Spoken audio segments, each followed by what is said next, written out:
السلام علیکم ورحمة الله وبرکاته. بسم الله الرحمن الرحیم. ټول تعریفونه د رب ذوالجلال دپاره چې خالق او مالک او پروردگار د کل عالم دی، او درود پاک په خاتم الانبیاء د مدینی جانان حضرت محمد صلی الله علیه وسلم باندې. امید د رب ذوالجلال نه ساتمه چې تاسو به ټول روغ جوړ یې، په صحت به برابر یې. الله جل شانه د هر قسم مصیبت، تکلیف، آفت، غم او پریشانی نه په امن کې وساته. الله جل شانه عمر دراز سره د صحت نصیب کا. الله جل شانه د هر قسم وبایی امراضونه او اچانکی آفتونو نه په امن کې وساته. ما نن ستاسو دپاره یو ډیره عظیم الشانه، اسانه او مجربه وظیفه راوړې ده. هغه وظیفه د هغې په کولو سره به څه کیږي؟ د هغې په کولو سره به ستاسو څومره حاجات وي هغه به هم الله جل شانه پوره کوي. څومره مرادونه وي ستاسو په زړه کې الله جل شانه به د هغې په برکت سره هغه هم پوره کوي. او ستاسو په مال او په دولت کې به الله جل شانه اضافه کوي، یعنی ستاسو مال او دولت به الله جل شانه زیاتوي. او یوه خبره پکې بله درېیمه دا ده چې په دې سره به د دې وظیفې په برکت سره به الله جل شانه تاسو له د خپلو غیب خزانو نه د خپل ذاتي کور بندوبست هم کوي.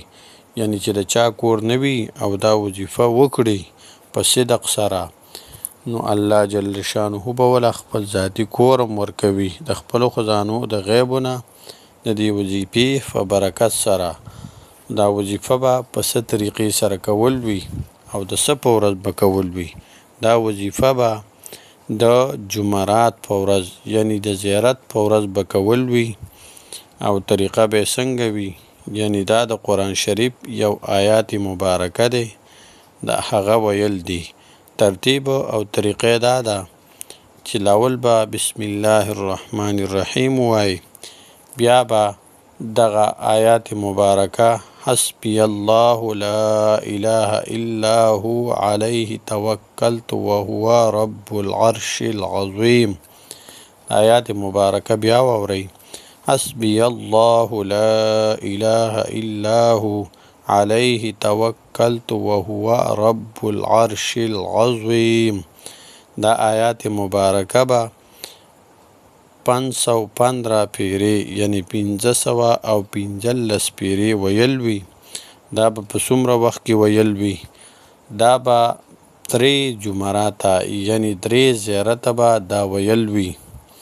که 1500 وای، یو زیارت 1500 ویل، بل زیارت 1500 ویل، او بل زیارت یعنی په 3 هفتو په زیارتونو کې 1500 او 15 پیرې به دا برابر کوي.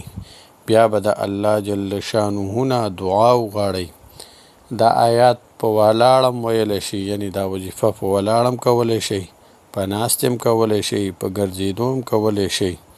خو د دې وظیفې سره سره به د 15 وخته د پابندۍ سره لمونځ کول وي او د حرامو شیزونو نه به ځان ساتل وي.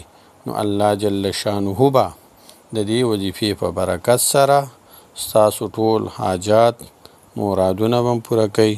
ستاسو په مال او په رزق او په دولت کې به برکت خو اچوي، او تاسو له به الله جل شانه د دې وظیفې په برکت سره او په خپل فضل و کرم سره خپل ذاتی کور هم درکوي د خپلو خزانو د غیبو نه.